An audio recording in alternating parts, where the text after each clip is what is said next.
News 18 Gujarati 11 વાગે 11 ખબરો સાથે આપની સમક્ષ હું છું પ્રીતિ તિવારી।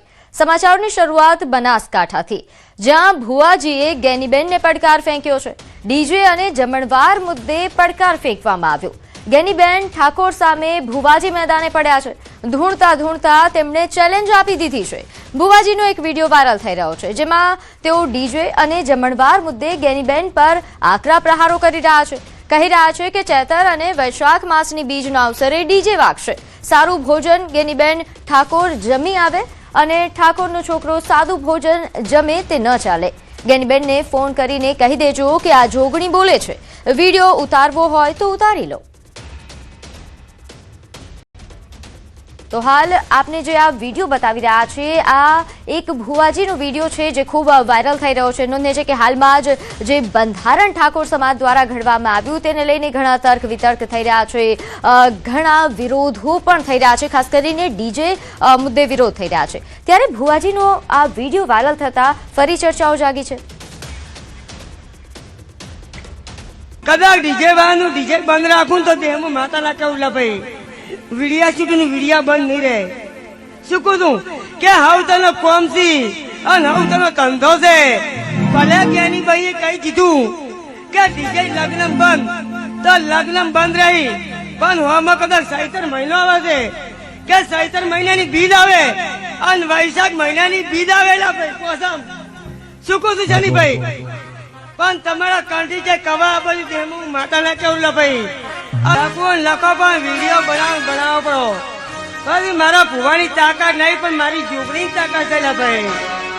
શું કહું છું કે સમાજ પ્રમાણે રહેવું પડેલા ભાઈ। પણ આજે હું માતા એમ કઉ છું કે ઠાકોર નો એક બાજુ જમણવાર ને એક બાજુ ગેનીબેન નો જમણવાર લા ભાઈ। શું કહું છું કે હાથ ની ભોજન જમીન ગેનીભાઈ આવે, ઠાકોર ના છોકરો લા લુકુ ફોનું જમીન આવેલા ભાઈ। પણ ફોન કરવો કરતો પડો ગેનીભાઈ ની કે એડવાડા જોગણી બોલી વિડીયો કરવા કરતો પડેલા ભાઈ। જવાબ આપવાની મારી તાકાત છે ભાઈ, પણ કદાચ બધાની બોલતી બંધ નાખું દેહમાં હું જોગણી ના કેવું ભાઈ। તો આ વિડીયો છે જે ખૂબ વાયરલ થઈ રહ્યો છે, જેમાં ભુવાજી એ ગેનીબેનને પડકાર ફેંકતા નજરે પડી રહ્યા છે। વધુ વિગત સાથે મારી સાથે સંવાદદાતા કિશોર જોડાઈ ગયા છે। કિશોર, આજે વિડીયો વાયરલ થઈ રહ્યો છે, ભુવાજી જે પડકાર ફેંકી રહ્યા છે તેમનું કહેવું શું છે તેને વિસ્તારથી જણાવશો। જે વાયરલ થયો છે તે બનાસકાંઠા વિસ્તારનો હોઈ શકે છે, જેમાં ભુવાજીની જે રમેલ ચાલી રહી છે અને આ રમેલની અંદર ભુવાજી ગેનીબેનને ચેલેન્જ ફેંકતા હોય તેવું સામે આવી રહ્યું છે। ખાસ કરીને જે ભુવાજી કહી રહ્યા છે કે ચૈતર અને વૈશાખી બીજના તો ડીજે વાગશે જ। ડીજે ને લઈને જે પ્રતિબંધ મૂકવામાં આવ્યો છે ઠાકર સમાજની અંદર, તેને લઈને આ ભુવાજી ધૂળતા ધૂળતા ડીજે ને લઈને વિરોધ પણ કરી રહ્યા છે અને તેઓ કહી રહ્યા છે કે ચૈત્ર મહિના અને વૈશાખ મહિનામાં કંઠી કવા આપું તો હું માતા નહીં કહેવાઉં તેવું પણ કહી રહ્યા છે। તે ઉપરાંત જે ગેનીબેનનો એક વિડીયો વાયરલ થયો હતો, જે જમણવારમાં ગયા હતા, તેને લઈને પણ આ ભુવા ટકોર કરી રહ્યા છે ગેનીબેનને કે એક બાજુ ઠાકોર સમાજનો જે જમણવાર હતો તેમાં ગેનીબેન જે ગયા હતા અને સારું ભોજન જમીને આવ્યા છે, તો બીજી તરફ ઠાકોર સમાજમાં જે બંધારણ બનાવ્યું છે તેમાં સાદું ભોજન રાખવાનું નક્કી કરવામાં આવ્યું છે। તે ઉપરાંત ગેનીબેનને ચેલેન્જ આપતા હોય તે રીતે ભુવા કહી રહ્યા છે કે તમે આ વિડીયો બનાવો અને આ વિડીયો ગેનીબેન સુધી પહોંચાડો તેવું પણ આ ભુવા કહી રહ્યા છે। આમ અત્યારે તો આ વિડીયો વાયરલ થયો છે તેને લઈને અનેક ચર્ચાઓ પણ ચાલી રહી છે। જે કિશોર, આપ જોડાયેલા રહેજો મારી સાથે। હાલ આ મામલે આપણે જે રીતે સંવાદદાતાએ જણાવ્યું કે આજે વિડીયો વાયરલ થઈ રહ્યો છે તેમાં ભુવાજી ગેનીબેનને પડકાર ફેંકતા હોય તેવું લાગી રહ્યું છે। ત્યારે હાલ આ મુદ્દે ઠાકોર સમાજના પ્રમુખ મારી સાથે રાયકણજી ઠાકોર જોડાઈ ગયા છે। રાયકણજી, ન્યૂઝ 18 ગુજરાતી પર આપનું સ્વાગત છે। જી, આપણો પહેલો સવાલ એ છે કે જે ભુવાજીનો આ વિડીયો વાયરલ થઈ રહ્યો છે, જેમાં તેઓ ગેનીબેનને પડકાર ફેંકી રહ્યા છે, સાથે ડીજે અને જમણવાર પર જે રીતે તેમણે નિવેદન આપ્યું છે, આપની પ્રતિક્રિયા આ મામલે શું રહેશે? બેન, વિડીયો જોયો નથી, પણ મને સમાચાર એવા મળ્યા છે કે એમને એવું કીધું છે કે રમેલમાં ડીજે વાગશે એવી વાત હશે। તો એ ધાર્મિક બાબતો હોય, આમ તો રમેલ ધાર્મિક બાબત નથી, પણ છતાં કદાચ એ સમજતા હોય ધાર્મિક બાબત હોય તો એની અંદર બંધારણની અંદર કોઈ અમે જોગવાઈ નથી કરી। અમે ફક્ત લગ્ન અને એની અંદર દેખાદેખી માટેની જ વાત છે। આમ તો શું છે કે દરેકે આ વસ્તુ બંધ કરવી જોઈએ, કારણ કે આનાથી ઘણી બધી વિપરીત અસરો થાય છે. સ્વાસ્થ્ય ઉપર પણ અસર થાય છે, માનસિક રીતે પણ અસર થાય છે.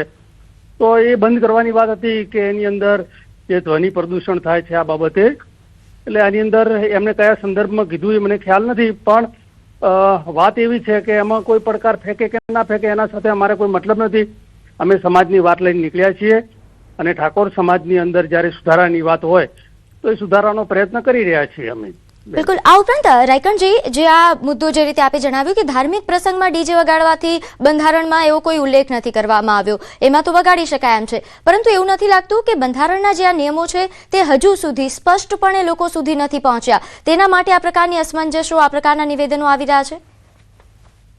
નહીં, કેટલાક લોકો પોતાના સ્વાર્થ માટે કે બીજા માટે એનું અર્થઘટન અલગ રીતે કરતા હશે કદાચ, પણ અમારો સ્પષ્ટ ઇન્ટેન્શન જે છે એ ફક્ત સમાજને અવેરનેસ કરવાનો છે, અવેરનેસ કરી અને સમાજને આગળ વધતો કરવાનો છે. તેની અંદર કોઈ એક ફક્ત ડીજે કોઈ મેટર નથી કરતું, આની અંદર ઘણા બધા મુદ્દાઓ છે અને મુદ્દાઓને લઈને અમે સમાજની અંદર નીકળ્યા છીએ કે સમાજ સુધારણા માટે જે પણ અવરોધરૂપ હોય તે તમામ અવરોધો પાર કરી અને સમાજ આગળ વધે તેના માટેનો પ્રયત્ન છે. અને એની અંદર કોઈક પોતાના સ્વાર્થ માટે કશું વિરોધ કરતા હોય તો એમાં 1% લોકો છે, 99% લોકો સમાજ બંધારણની સાથે છે, સમાજની સાથે છે. એટલે એમાં બહુ કોઈ ચિંતા કરવા જેવું છે નહીં. પણ સોશિયલ મીડિયાનો જમાનો છે એટલે લોકો એક વિડીયો, સામાન્ય માણસ કોઈ વિડીયો વાયરલ કરે અને આખા ગુજરાતની અંદર આ વાત જાય એવી વાત છે, બાકી બહુ લાંબુ આમાં કશું છે નહીં. જી, આભાર અમારી સાથે જોડાવા બદલ. તો જે રીતે ઠાકોર સમાજના આગેવાન રાયકણજી ઠાકોર અમારી સાથે જોડાયા હતા અને તેમણે જણાવ્યું કે હાલ આ જે અસમંજસની સ્થિતિ છે તે ફક્ત 1% લોકોમાં છે.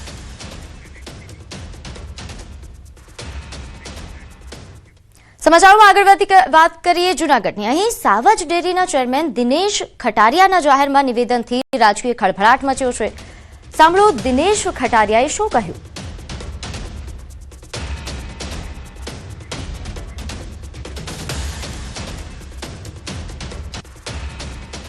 કે અમુક આગેવાને વારે કોઈને નામ માથે નથી પડવું કે પોતાના ઈગો માટે કે પોતાના રાજકીય માટે નાના કાર્યકર્તાને, તાલુકા જિલ્લાના આગેવાનને ડિસ્ટર્બ કરીને ગાંધીનગરની અંદર નેતાઓના પગમાં ફિલ્ડિંગ મિત્રો ભરતા મેં જોયા છે. પોતાના રાજકીય અસ્તિત્વ માટેની લડાઈઓ એટલે પીઠ પાછળથી ખંજર ભોંકનારા માણસોને મિત્રો ક્યારેય માફ નહીં કરવા.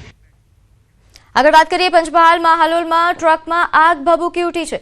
અહીં કણજરી ચોકડી પાસે આગ લાગતા અફરાતફરી મચી. રાજસ્થાનથી સુરત જતા ટ્રકમાં આગ ફાટી નીકળી. ફાયર વિભાગે આગ પર કાબુ મેળવ્યા હોવાની હાલ વિગતો પ્રાપ્ત થઈ રહી છે. આગ લાગવાનું કારણ અકબંધ છે. તો હાલ જે આ દ્રશ્યો સામે આવ્યા છે જેમાં જોઈ શકાય છે કે ટ્રક જે આગમાં સંપૂર્ણપણે ખાક થઈ ચૂકી છે. આગ લાગવાનું કારણ હજુ સુધી જાણી શકાયું નથી. જોકે ફાયર વિભાગને જાણ કરવામાં આવતા જ ફાયર વિભાગ દ્વારા આગ પર કાબુ મેળવી લેવામાં આવ્યો છે. આગની આ ઘટનાથી અહીં અફરાતફરી મચી હતી. થોડા સમય માટે ટ્રાફિક પણ સર્જાયો. જોકે ટ્રાફિક પોલીસ દ્વારા ટ્રાફિક હળવો કરવામાં આવ્યો.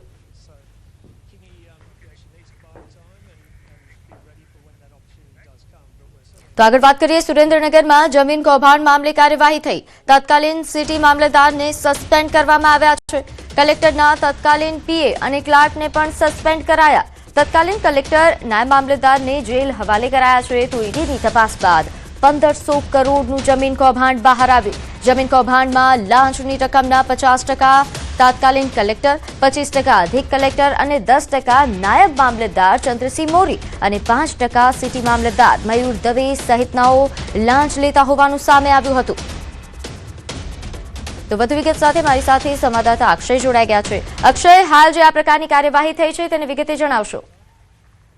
ની ચોક્કસથી વાત કરવામાં આવે તો જે ઈડી દ્વારા સુરેન્દ્રનગરના જે તત્કાલીન જમીન કૌભાંડ મામલે પૂર્વ કલેક્ટર રાજેન્દ્ર પટેલ સહિત તાજેતરમાં 6 શખ્સો વિરુદ્ધ છે એ અમદાવાદ ઈડીની સ્પેશિયલ કોર્ટમાં ફરિયાદ દાખલ કરવામાં આવી હતી. ત્યારે આજે જમીન એને કરવાનું જે સૌથી મોટું કૌભાંડ છે સુરેન્દ્રનગર જિલ્લામાંથી બહાર આવ્યું હતું. તેમાં જે કર્મચારીઓની સંડોવણી બહાર આવી છે તેમાં તત્કાલીન સિટી મામલતદાર મયુરભાઈ દવે તેમજ જિલ્લા કલેક્ટરના જે પીએ છે જયરાજસિંહ ઝાલા અને જમીન શાખાના જે ક્લાર્ક છે મયુરસિંહ ગોહિલ, આ ત્રણેયને હાલ છે એ સરકાર દ્વારા સસ્પેન્ડ કરવામાં આવે છે અને આગામી સમયમાં આ મામલે વધુ અધિકારીઓની જો સંડોવણી બહાર આવે તો તેમના ઉપર પણ કડક પગલા છે ક્યાંક ને ક્યાંક તોડાઈ રહ્યા છે. હાલ આ જે 3 અધિકારીઓને સસ્પેન્ડ કરવામાં આવ્યા છે તેને લઈને સુરેન્દ્રનગર જિલ્લાના જે સરકારી કર્મચારી વિભાગો છે તેના કર્મચારીઓમાં ક્યાંક ને ક્યાંક ફફડાટની લાગણી પણ વ્યાપી જવા પામી છે.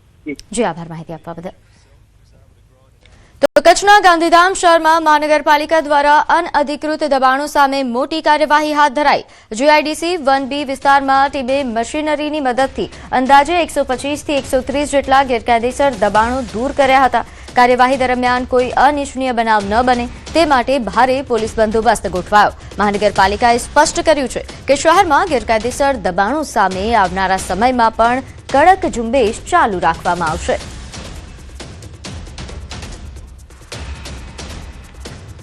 તો 130 થી પણ વધારે અનઅધિકૃત દબાણો પર હાલ કાર્યવાહી હાથ ધરવામાં આવી છે. શહેરમાં હાલ આ બુલડોઝર કાર્યવાહી જે શરૂ થઈ છે તેને લઈને દબાણકારોમાં ફફડાટ છે.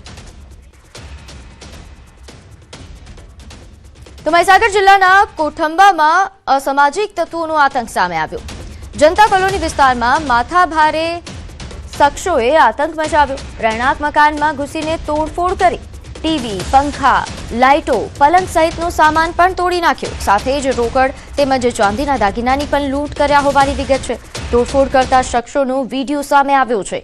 એક બાદ એક ઘરનું સામાન તોડી રહ્યા હોવાનો વિડીયો કેમેરામાં કેદ થયો. ઘરમાં તોડફોડ કરી સામાન એ ભંગારમાં વેચી માર્યા હોવાની પણ વિગત છે. ઘર માલિકે કોટબા પોલીસ મથકે ફરિયાદ નોંધાવી છે. જિલ્લા પોલીસ વડાને રજૂઆત કરી કડક સજા થાય તેવી માંગ કરવામાં આવી.